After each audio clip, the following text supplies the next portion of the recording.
Hi అండి, ఈరోజైతే మనం సంబర్ స్పెషల్ వడియాలు పెట్టుకోబోతున్నాము. అది బీట్రూట్తో చాలా అంటే చాలా టేస్టీగా ఉంటాయి. ఒకసారి అయితే ఇలా ట్రై చేయండి. సంవత్సరం అంతా మనకు ఈజీగా ఈ వడియాలు అయితే మనకు ఉంటాయండి. టేస్ట్ కూడా నోట్లో పెట్టుకుంటే కరిగిపోయేటట్టు వస్తాయి. ఇలా ఒకసారి అయితే మనం రెడీ చేసుకోండి. ఇట్లా చేత్తో పట్టుకుంటే కూడా చూడండి ఎంత బాగా వస్తాయో. కరకరలాడుతూ చాలా అయితే టేస్ట్ కూడా చాలా బాగున్నాయి. నేను చెప్పడం కాదు కానీ ఒకసారి అయితే మీరు పెట్టి ట్రై చేయండి.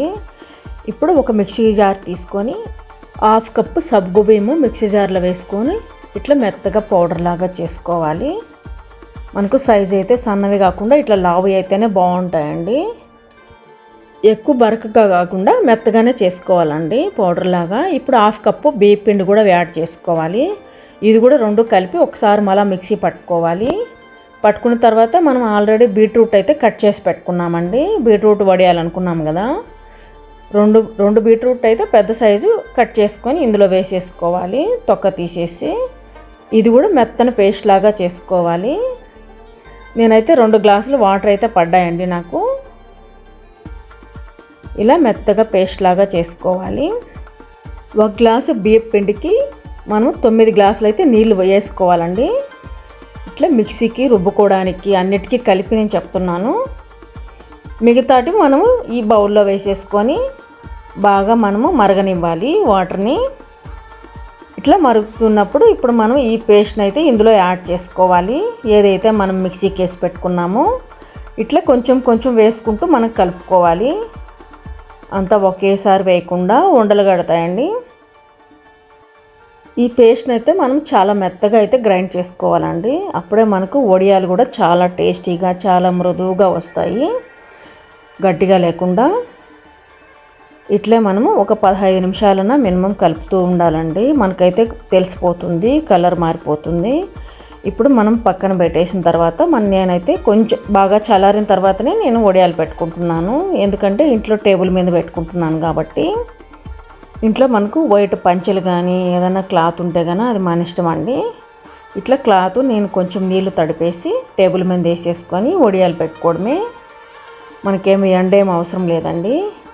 ఇట్లా ఒక రోజంతా ఆరిన తర్వాత మళ్ళీ మరుసటి రోజు మార్నింగే మనం ఇట్లా వడియాలు తీసేసుకోవచ్చు. అందుకనే నేనైతే ఇంట్లోనే పెట్టుకుంటున్నాను.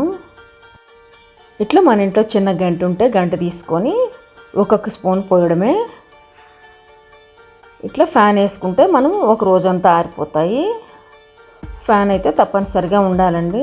మనకు టేబుల్ ఉండడనే అవసరం లేదు. ఒక రూమ్ ఖాళీగా ఉంటే కనుక ఆ రూమ్లో కూడా మనం వడియాలు పెట్టేసుకోవచ్చు ఫ్యాన్ వేసేసి.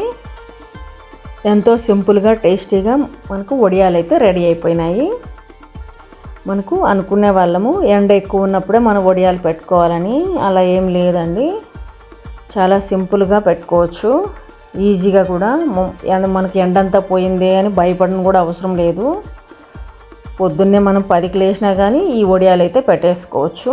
ఇప్పుడు ఆరిన తర్వాత అండి, ఒక రోజు తర్వాత ఇలా వచ్చాయి. మనకు వెనక్కి తిప్పిచ్చేసి మనం వాటర్ చల్లుకొని ఒక 2-3 నిమిషాలు ఉంచేసి మనం తీసేసుకోవడమే, ఈజీగా వచ్చేస్తాయి.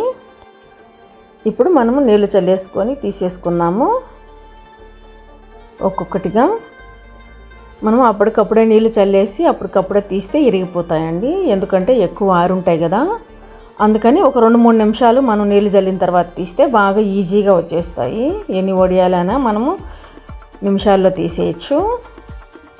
అంతేనండి. ఇవి వచ్చి మనం ఆరబెట్టుకోవాలి. ఎండలో అయినా పెట్టుకోవచ్చు, మనం నీడనైనా పెట్టుకోవచ్చు. 2 పళ్ళాల్లో పల్చంగా చేసేసి వడియాలు ఆరపెట్టేసుకోవాలి. ఇప్పుడు నేను ఆరపెట్టిన వడియాలండి ఇవి. ఎంత బాగా వచ్చాయో చూడండి. రాగిపిండిలాగా అనిపిస్తుంది వడియాలు చూస్తుంటే, రాగిపిండితో పెట్టినారేమో అనిపిస్తుంది. ఇట్లా మనం ఎంచినప్పుడు కూడా పలా పలా అని ఉండాలండి. ఒక్కరోజు ఆరితే సరిపోతాయి. మంచి ఎండకు కానీ ఇంట్లోనే అయితే ఒక 2 రోజులు ఆరపెట్టేసుకోవాలి. అంతేనండి. ఈ రెసిపీ అయితే నచ్చినట్టయితే లైక్ చేయండి, షేర్ చేయండి, సబ్స్క్రైబ్ చేయండి, బెల్ ఐకాన్ క్లిక్ చేయండి, ఫ్రెండ్స్కి షేర్ చేయండి.